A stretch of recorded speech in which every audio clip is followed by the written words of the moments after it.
As much as the coronavirus is a great tragedy, it is at the same time a great opportunity for transformation. As we find ourselves in some kind of personal retreat at home, now the whole world is being given the possibility to stop and to look inside. Now more than ever, we have the possibility to transform ourselves, and it is only on the basis of this personal transformation that an even greater global transformation can happen. These weeks have been particularly rich for me in terms of personal growth, and this all started to escalate when I heard a teacher saying that if this event of being obliged to stay at home would occur in a dream, then this would be a very significant event. This is because in the dream, the home represents the self, so being obliged to stay at home means that it is a moment for us to look inside. And this is not a suggestion we are obliged to stay at home. He continues saying that reality is equally interpretable as a dream, and that now in this special time more than ever, it is fundamental to look inside and to do the inner work. This has an even greater relevance considering that it's happening on a global scale, and that it will have a significant effect on the collective consciousness and on society. But before talking about that, I would like to share which are, in my opinion, the most important actions that we can take in order to take the best out of this possibility. Because the crisis is something that happens to us, but the opportunity is something that we need to take ourselves. The point number one is silence, and this is the first and most important element for any transformational growth, because only if there is some hollow space, then can new things come in. This is why in Taoism, emptiness is considered to be what enables existence. When we turn away from distractions and we look inside, this opens a space for us to see what we need to see. When the voices in our head becomes more quiet, then there is space for true intuition and to hear the voice that comes from inside. When our reality is threatened, and with this reality also the self that we have built in that reality is threatened, then we have the possibility to ponder about the fact that that character, that image we have built is not ultimately who we are.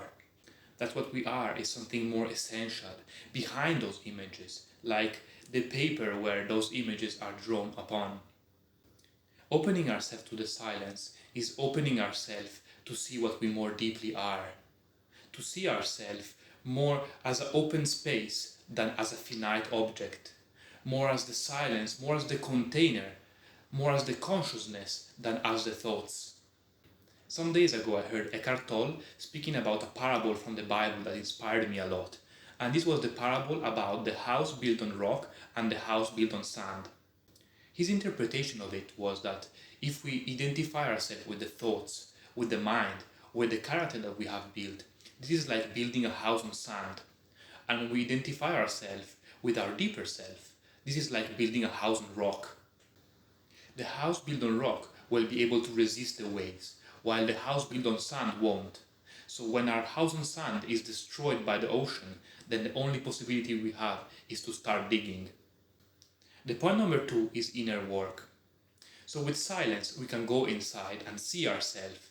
And from this place, we can locate which type of work I can do on myself and understand which elements obstacle my high expression.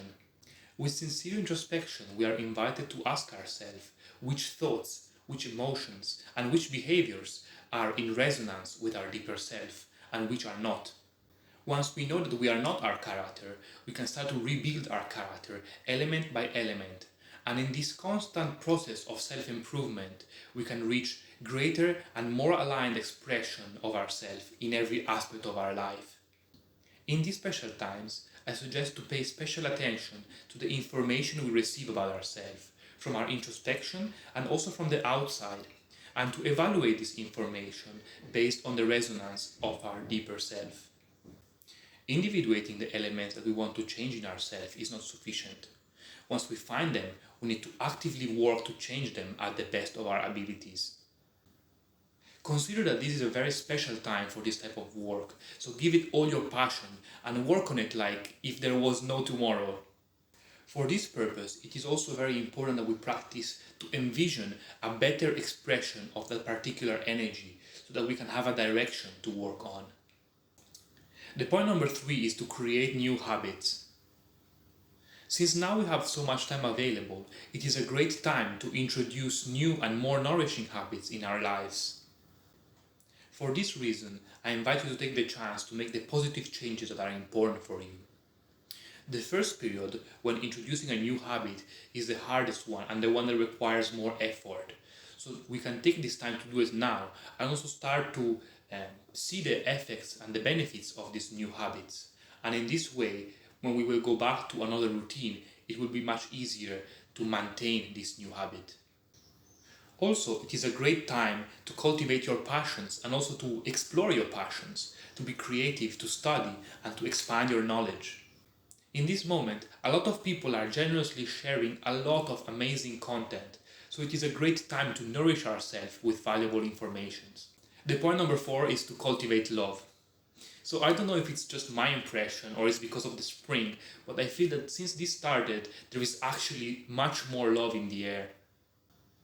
So I think this is a really key element in this moment. Not only to look inside, but also to cultivate love toward ourselves and to nourish the relationships that really matter for us.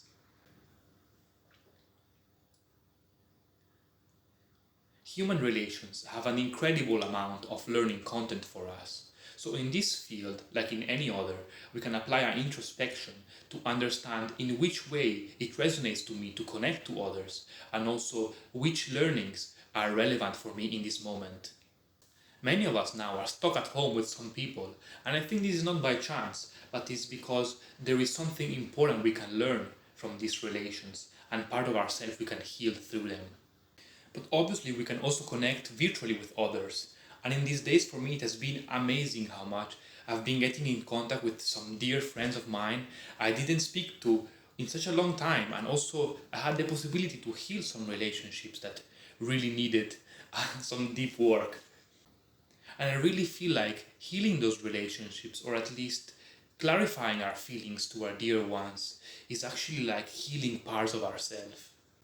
So I feel that this is a really good moment for us collectively to connect with each other, to cultivate empathy, and to become more one. So as a final note, we don't know now what will happen in the world, but I would like to bring the attention to the great possibilities that are opening for us at a global scale. To see how nature starts healing and thriving after just few weeks of us reducing our destructive influence.